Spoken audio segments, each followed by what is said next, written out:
Hi everyone, welcome back to my new vlog. तो friends, आज का वीडियो स्टार्ट हो रहा है दोपहर के टाइम से। अब लंच टाइम शुरू हो गया है। दोपहर के बज गए थे 1।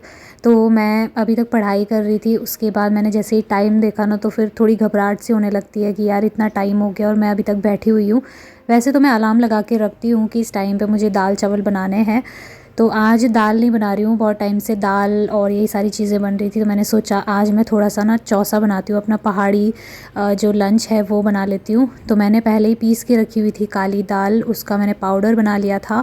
और बस इसमें सबसे ज़्यादा इजी ये रहता है कि ये जल्दी बन जाता है। अगर जैसे मतलब जल्दबाजी रहती है ना, तो फटाफट से रख लो और मतलब पिसा हुआ रख लो और तुरंत बन जाता है 5-10 मिनट में। तो मैंने दूसरी तरफ इंडक्शन में पानी गर्म करने के लिए रख दिया है और यहाँ पर मैं बनाने लगी हूँ अभी चौसा। तो फटाफट से इसको बनाना होता है और इसमें ना ज़्यादा झमेला नहीं होता कि ये करो वो करो। मतलब प्याज टमाटर वगैरह की ज़्यादा टेंशन नहीं रहती। बस नमक मिर्च मसाले ये सब डालना होता है और गर्म पानी, इतना ही इनफ है और बहुत ही टेस्टी बनता है। तो आज मैंने बहुत कम लंच बनाया है क्योंकि आजकल ना खाया नहीं जा रहा है। 3 टाइम का खाना बन रहा है तो वो बिल्कुल भी पच नहीं रहा है। अब हम लोगों ने डिसाइड किया थोड़ा रूटीन चेंज करने का। तो जैसे ही अभी देखते हैं, सबसे पूछ के देखूँगी क्या होता है कैसे होता है, क्योंकि 3 टाइम तो सच में नहीं खाया जा रहा और खाना ना वेस्ट हो जाता है फिर। तो बस इसीलिए मैंने आज थोड़ा थोड़ा सा बनाया था। और जैसे मतलब कम बनाओ ना तो खाना पूरा खा लिया जाता है, बचता नहीं है। तो वो यहाँ पर मैंने चावल रख दिए और ऑलमोस्ट लंच बन चुका है। उसके बाद हम लोगों ने खाना खा लिया था और टाइम अभी यही हो रहा था, कोई 2:30-3 बजे का टाइम हो रहा था। 3 बजे तक हमारा खाना हुआ था। तो मतलब बहुत लेट का हो जाता है, इतना देर तक खाना खाओ फिर रात के टाइम पे भी मन नहीं करता है। और रात को जो मैंने सब्ज़ी बनाई थी ना, वो भी बच गई थी। तो फिर अच्छा नहीं लगता है ना ऐसे, मतलब खाना वेस्ट हो जाए, ठीक नहीं लगता है। वैसे तो अगर सब्ज़ी बच जाती है तो हम सुबह खा लेते हैं, उसको बर्बाद नहीं करते हैं। बाहर ही रखी रहती है आजकल, तो फ्रिज में रखने की भी ज़रूरत नहीं है, किचन में ही रख देती हूँ मैं। लेकिन फिर भी ये है कि ताज़ी सब्ज़ी तो ताज़ी ही होती है।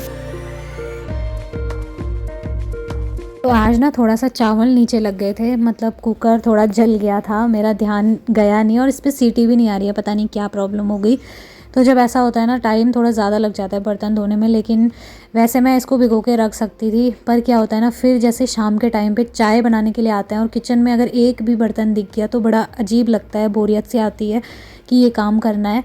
तो फाइनली मैंने यहाँ पे पूरा किचन क्लीन कर दिया। काउंटर टॉप पे ही अभी बर्तन ऐसे छोड़े हुए हैं क्योंकि इनसे पानी निकलता तो डायरेक्टली सिंक में चला जाता है। बास्केट है वैसे मेरे पास, लेकिन मैं उसमें रखती नहीं हूँ क्योंकि सिंक में ही चला जाता है वो पानी पूरा। तो यहीं पे मैं उल्टा करके सारे बर्तनों को रख देती हूँ। फिर शाम के टाइम पे अभी इनको उठाऊँगी। तो थोड़ा बहुत जो नीचे सामान रखा हुआ था वो मैंने किचन में रख दिया और अब चलते हैं रूम में थोड़ी देर आराम करने के लिए। और पढ़ाई भी कर रही थी साथ ही। 1 घंटे में थोड़ा लेट जाती हूँ। वैसे तो मुझे नींद नहीं आती है दोपहर में, लेकिन ये है कि थोड़ी देर लेटे रहो ना तो अच्छा रहता है, मतलब थोड़ा रेस्ट करना भी ज़रूरी है। तो अभी तक मैं यहाँ पे पढ़ ही रही थी, पढ़ाई कर रही थी। उसके बाद मुझे थोड़ा सा ना नींद सी आने लगी थी। 4 साढ़े 4 बजे के करीब मुझे नींद आने लगी थी, हल्की हल्की सी। तो मैं आ गई किचन में। मैंने कहा थोड़ा सा अदरक वाली चाय बना लेती हूँ। मम्मी यहाँ पे थी नहीं, वो कहीं गई हुई थी बैठने के लिए दोस्त के साथ में, मतलब पड़ोस में ही गई हुई थी कहीं पे। मैंने थोड़ी सी अपने लिए ही बनाई है, जब मम्मी आ जाएंगी तो उनके लिए भी बना लूँगी। वैसे वो शाम को ही पीती हैं, जैसे अंधेरा सा हो जाता है ना तब पीती हैं वो 1 गिलास चाय। तो तब तक मैंने कहा चलो मैं एक टोस्ट खा लूँगी। मुझे भूख भी लग रही थी हल्की हल्की सी, क्योंकि मैंने दोपहर को ज़्यादा खाया नहीं था। मतलब मेरा ये रहता है ना कि एकदम से नहीं खाना चाहिए। जिस दिन मैं थोड़ा थोड़ा सा भी ऐसा हो जाए कि एक्स्ट्रा मैं दबा के खा लूँ तो मेरा उस दिन खाना पचता ही नहीं है पूरा रात तक। मतलब मेरे गले में ऐसा रहता है कि वो बस भरा हुआ है। बहुत सारी प्रेग्नेंट लेडीज़ की ये प्रॉब्लम होगी। अगर आप लोगों की भी ये प्रॉब्लम है तो इस पर मैं एक फुल डिटेल वीडियो बनाऊंगी और आप लोगों के साथ शेयर करूंगी, क्योंकि ये सारी चीज़ें इस टाइम पर अगर नहीं जानी तो फिर कब जानी, क्योंकि इसी टाइम पर प्रॉब्लम होगी और हर किसी को होती है, या हो सकता है आपको अब आने वाले टाइम में हो। तो कुछ दिक्कतें ऐसी होती है ना जिनको अगर पहले ही पता हो कि इनका सल्यूशन क्या है तो फिर ज़्यादा प्रॉब्लम नहीं होती है। सो बस मैंने यहाँ पे अपने लिए अदरक वाली चाय बना ली है और बिस्तर के अंदर बैठ के आराम से मैं चाय पीऊँगी, क्योंकि इतना ज़्यादा ठंडा हो रहा है ना शाम के टाइम पे भी। दोपहर को तो बहुत तेज़ धूप लगती है, लेकिन शाम को इतना ठंडा होता है और सुबह निकलना मुश्किल होता है बेड से बाहर। तो थोड़ा मैंने टोस्ट खाया, इसके साथ में बिस्किट वगैरह जो भी होता है खाती हूँ, वरना एसिडिटी हो जाती है।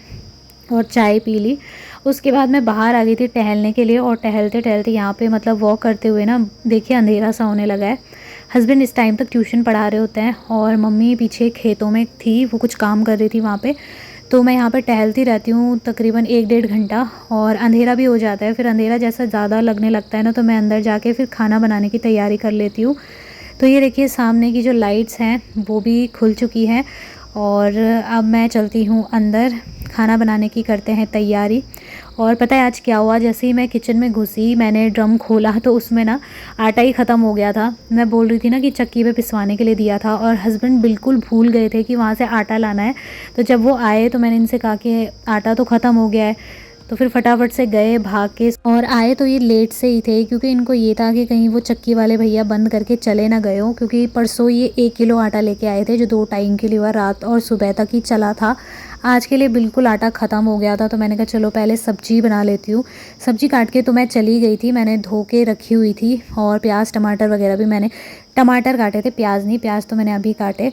और ध्यान जैसे ही मेरा भटका ना तो लहसुन थोड़ा सा जल गया था मतलब थोड़ा सा ध्यान इधर उधर हो जाता है ना कभी कभी, अक्सर मेरे साथ ऐसा ही होता है। जब मैं लौकी की सब्ज़ी बना रही होती हूँ तो या तो प्याज जल जाता है या टमाटर जल जाते हैं, ऐसा हो जाता है, और सब्ज़ी थोड़ी काली सी हो जाती है। तो मुझे बड़ा अजीब सा लगता है, हमेशा लौकी के साथ ही ऐसा कांड होता है। तो बस अब मैं बैठी रही कुछ टाइम तक, वैसे 7 साढ़े 7 बजे तक मैं खाना बना लेती हूँ, लेकिन आज तो आटा ही 7:30 बजे आया था, तब मैंने आटा लगाया, तब रोटी बनाई, बहुत ज़्यादा लेट हो गया था। फिर हम लोगों ने तुरंत खाना खाया और बाहर वॉक करने गए। 15-20 मिनट हमने वॉक की, उसके बाद हम लोग अंदर आ गए थे, और बस उसके बाद हम लोगों ने आराम किया। तो यहाँ पर मैंने सब्ज़ी रख दी है, और अपने लिए मैंने थोड़ा सा गुनगुना पानी किया, पानी थोड़ा ज़्यादा गर्म हो गया था। और साथ ही बन रही है मम्मी के लिए चाय, तो वो इसी टाइम पे पीती हैं चाय को, नहीं तो मतलब शाम के टाइम पे जब भी वो पीती है ना तो उनको एसिडिटी होती है, ऐसा कहती है। वैसे मुझे तो, मैं चाहे किसी भी टाइम पे पीऊँ मुझे एसिडिटी तो होती ही होती है। तो बस यहाँ पर वो बैठी हुई है, और अब इनके साथ में मैं भी आ गई थी बैठने के लिए, क्योंकि काम तो करने को कुछ था नहीं। इनको भी फ़ोन कर रही थी कि कब तक आएंगे, क्या है, कुछ मतलब जवाब ही नहीं दे रहे थे, रिप्लाई नहीं आ रहा था। तो फिर हम लोग बैठे रहे यहाँ पे, बैठे बैठे आराम से दोनों सास बहू ने ढेर सारी गप्पे मारी, इधर उधर की बातें हो रही थी, और बहुत अच्छा लगता है। मतलब जैसे अकेले में रहती हूँ तो बहुत बोरियत सी आती है। जब ये भी लेट आता है ना तो मुझे ऐसा लगता है कि पूरा घर काटने को दौड़ रहा है, किसी की आवाज़ ही नहीं आती। लेकिन जब साथ में कोई होता है बात करने वाला तो काफ़ी अच्छा लगता है। वैसे ज़्यादातर इस टाइम पे मैं फ़ोन पे ही चिपकी रहती थी, क्योंकि और तो कोई साधन था नहीं बात करने का, तो फ़ोन पे ही लगे रहो बस अपना। लेकिन अब जो है साथ में है कोई बात करने के लिए तो अच्छा लगता है। तो हम लोग यहाँ पे गप्पे मार ही रहे थे, इतने में फिर ये भी आ गए थे।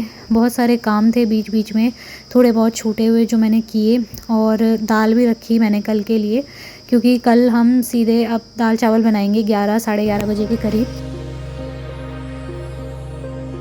तो आजकल ना मेरी कमर दर्द की प्रॉब्लम थोड़ा सा बढ़ गई है, क्योंकि रात के टाइम पे अब मुझे नींद ही नहीं आ रही है। चाहे मैं कितना ही मतलब बहुत ज़्यादा मैं अपना रूटीन अच्छे से कर रही हूँ, लेकिन उसके बावजूद भी कमर दर्द होता ही है, चाहे कुछ भी आप कर रहे हो, क्योंकि ये प्रॉब्लम से आप बच नहीं सकते हो।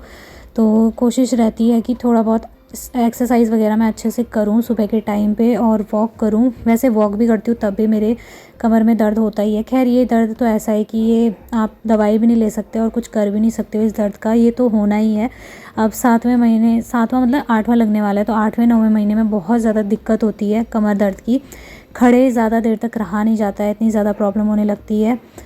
तो खैर अब जो है हस्बैंड आ गए थे, और यहाँ पर आटा वगैरह वो लेके आ गए थे। आटा बहुत अच्छे से पीस के दिया है उन्होंने। तो ये घर का जो आटा होता है ना, इसको गूँथते टाइम में बहुत अच्छी खुशबू आती है। तो जब आटा लगाते हैं ना उसी टाइम पे भूख लगनी स्टार्ट हो जाती है। तो बस 8 बज गए थे, इतना ज़्यादा लेट हो गया था आज। वैसे मैं इतना लेट करती नहीं हूँ, लेकिन क्या कर सकते हैं, जब घर में कुछ चीज़ ख़त्म हो जाती है, लेट से आती है, तो फिर यही हाल होता है।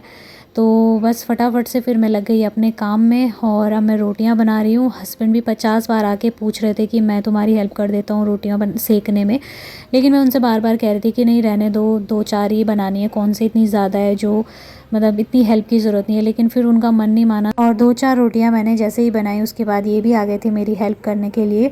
तो किचन में ना खड़े रहना, वैसे सर्दियों का टाइम है तो खड़े रहना बहुत मुश्किल होता है, और पैरों में जैसे अब मेरा हल्का हल्का सा मुझे ऐसा लग रहा है स्वेलिंग सी हो रही है, क्योंकि खड़े खड़े रहा नहीं जाता है। थोड़ा वेट जैसे बढ़ जाता है ना, आगे की तरफ को झुकाव हो जाता है, तो पैरों में स्वेलिंग होती है, और फिर दर्द भी होने लगता है। और क्योंकि आजकल सर्दियाँ भी चल रही है तो इस वजह से ज़्यादा प्रॉब्लम होती है। तो बस अब हम लोगों ने खाना वगैरह खा लिया है और अब चलते हैं, किचन को बंद कर देते हैं। थोड़ी देर बाहर जाके मैं वॉक करूँगी क्योंकि ये बहुत ज़्यादा इम्पॉर्टेंट है इस टाइम के लिए। थोड़ा सा मतलब वेट मेंटेन रहेगा, बहुत ज़्यादा बढ़ेगा नहीं, क्योंकि अगर बढ़ेगा तो फिर और भी सारी प्रॉब्लम्स हो सकती हैं। तो वेट को थोड़ा मेंटेन रखना ज़रूरी है। कर्टन्स वगैरह लग चुके हैं क्योंकि यहाँ से बहुत ठंडी हवा आती है। तो थोड़ी देर बाहर चली जाती हूँ घूमने के लिए। ये भी यहीं पे थे, थोड़ा टहल रहे थे और रात का टाइम हो रहा है तो बहुत अंधेरा सा हो गया है। तो उसके बाद अंदर आके मैंने सब जगह के कर्टेन्स लगा दिए और एक बार मैं दोबारा चेक ज़रूर करती हूँ कि सारी जगह के दरवाजे अच्छे से बंद हैं या नहीं, कहीं के खुले तो नहीं है। और उसके बाद सोती हूँ आराम से। सो चलिए फ्रेंड्स, इस वीडियो को मैं एंड करती हूँ। मिलूँगी बहुत ही जल्दी, तब तक के लिए love you all, take care.